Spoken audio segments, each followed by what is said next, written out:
Hello, my name is Sean Washington, and I am the Chief of Police for the City of Fremont, California.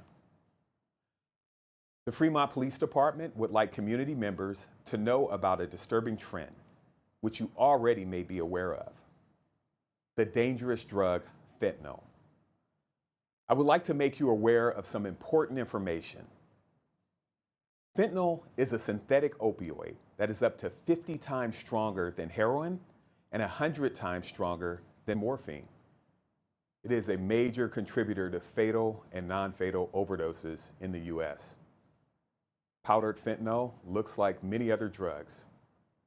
It is commonly mixed with illegal drugs like heroin, cocaine, and methamphetamine. It can also be mixed into pills that are made to resemble prescription medications.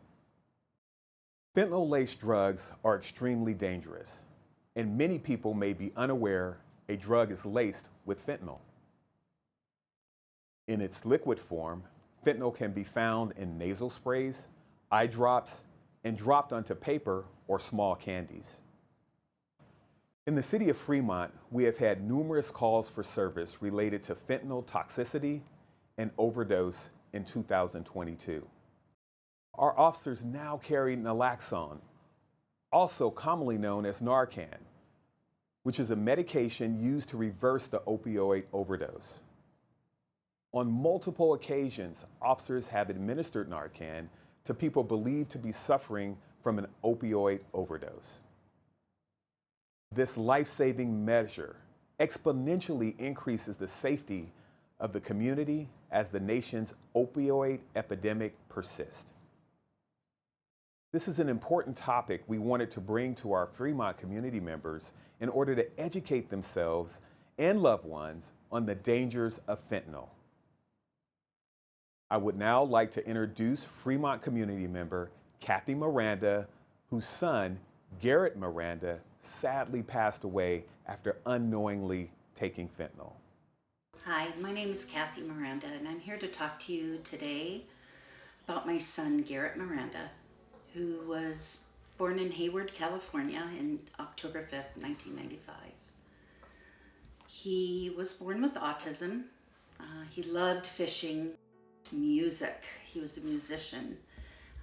On his sixth grade birthday, he got his first guitar and really took lessons and became self-taught in many different instruments, guitar, bass, drums. Not only did he play instruments, but he was a songwriter as well.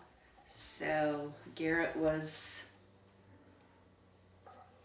dropping strong hints about this guitar.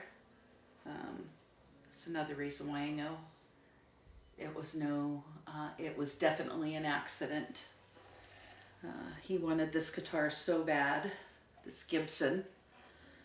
He's a lefty. We had bought it for him, and we had it there waiting for him, but he never got to play it.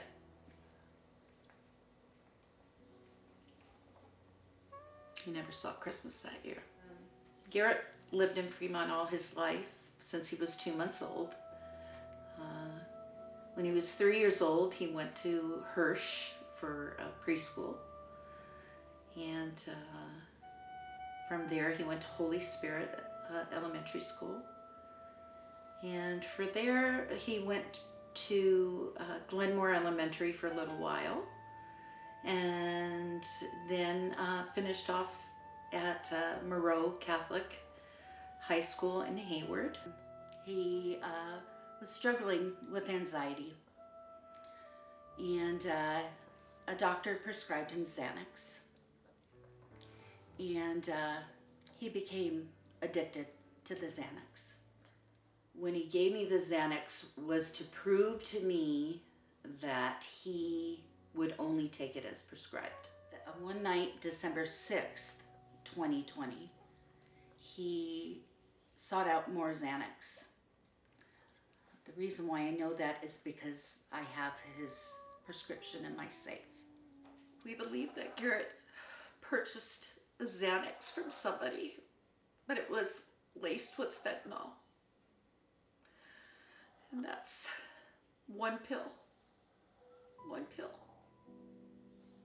took his life. The last time we heard from him on December 6th, I had taken him that day to get his Christmas tree. He loved to go Christmas tree shopping. He was going to have his very own Christmas tree in his apartment, and he asked me for lights to decorate it. The last time I saw him, he was walking up the steps of his apartment with his Christmas tree and his lights. And he said, "I'll talk to you later, Mom." My husband talked to him at 5:30 that night. That's the last phone call he made on his phone. The next day, my husband and I, we worked like normal. It was COVID, so we were both working from home. 10:30 came around. I said, "Have you heard from Garrett?" He said, "No." Lunchtime came around. I said, "Did you hear from Garrett yet?" He said, "No." I said, "I'm really getting worried." He said, "Let's wait till 3 o'clock. You finish teaching." 3 o'clock came.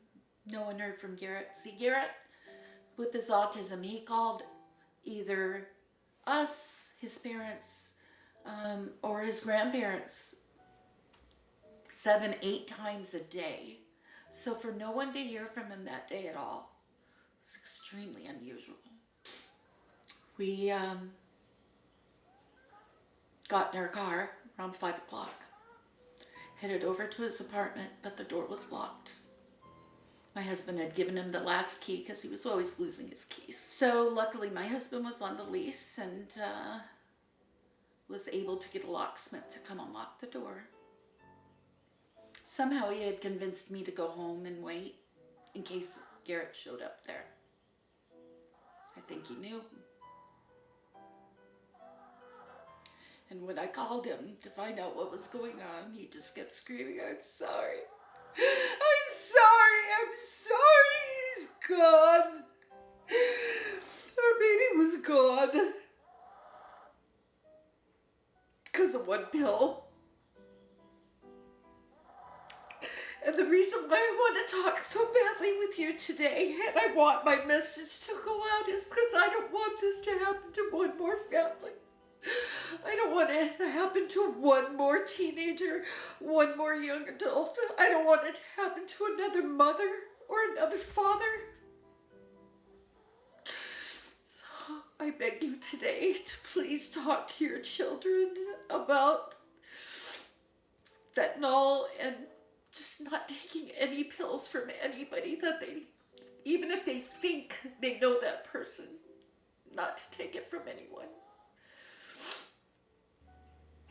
I'd give anything to hug him again. If I knew what I know now, when Garrett was a teenager, I would have told him not to take any pill from anybody. And when I say any pill, I mean even a Tylenol. Because unless the pill bottle is sealed, you don't know what's been put in that pill. Something so tiny, the tiniest little amount of fentanyl can kill you.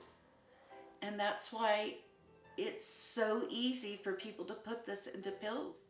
The difference with fentanyl is that you don't know that you're taking it. Your friends could be taking pills and they might say, "Hey, this one's totally safe." One pill could be your last. Since Garrett's passed, it's been really difficult for our family. We all do the best we can. His sister was greatly affected. She had her birthday this month. It was hard because she turned 26. That's older than Garrett ever lived. Garrett was her older brother. I am retiring from teaching in 2 weeks because I just don't have the energy anymore. It's greatly affected our lives, and not only our lives, but his grandparents' lives. It's just been so difficult, and we grieve constantly every day for the hole in our heart. And we do the best we can to honor him, to honor his life. The day that Garrett took the pill was really a special day for us. He was so happy and so looking forward to putting up his Christmas tree and decorating it. He called my mom and she said he just sounded so happy, and we knew he was in a good place that day. So we know he didn't intend to die. It was that purchase of that pill that took his life away.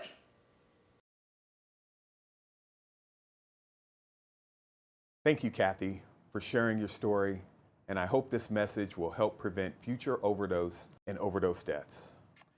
I am Lieutenant Jared Morrison with the Fremont Police Department. Today I'm going to provide you with information about fentanyl, specifically what it is and why it's so dangerous and how to best protect yourself.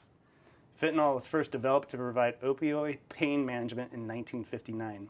Fentanyl is a synthetic opioid that mimics the effects of morphine in the human body. In 2013, the DEA began noticing an alarming number of overdose incidents and deaths related to the illicit opioids, including fentanyl. Due to the high potency, availability, and low cost to produce, fentanyl is being used as a cutting agent in heroin and other illicit drugs. Trace amounts of fentanyl have been found in marijuana. Fentanyl is also being used in production of counterfeit pharmaceutical medication such as Oxycontin and Xanax. Each counterfeit pill may contain different amounts of fentanyl, and there's no way to know just how much each pill contains. 1 kilogram of fentanyl can be used to produce 1 million counterfeit pills. The potency of these drugs has led to an increase in overdose-related deaths throughout the nation. According to the CDC, from July 2021 to July 2022, there were over 102,000 deaths as related to opioid overdoses. Fentanyl can be ingested orally and inhaled through the nose or mouth. Fentanyl can also be absorbed through the skin. However, skin exposure is not expected to lead to toxicity due to its extreme poor penetration of the skin barrier. Fentanyl comes in a variety of forms, including powder, liquid, and pills, and it is seen in a variety of colors. When a person is under the influence of fentanyl, it can produce effects such as relaxation, pain relief, sedation, confusion, drowsiness, dizziness, nausea and vomiting, pupil constriction, and respiratory depression. 2 to 3 milligrams of fentanyl can induce respiratory depression, arrest, and possibly death. 2 to 3 milligrams is approximately 5 to 7 individual grains of table salt.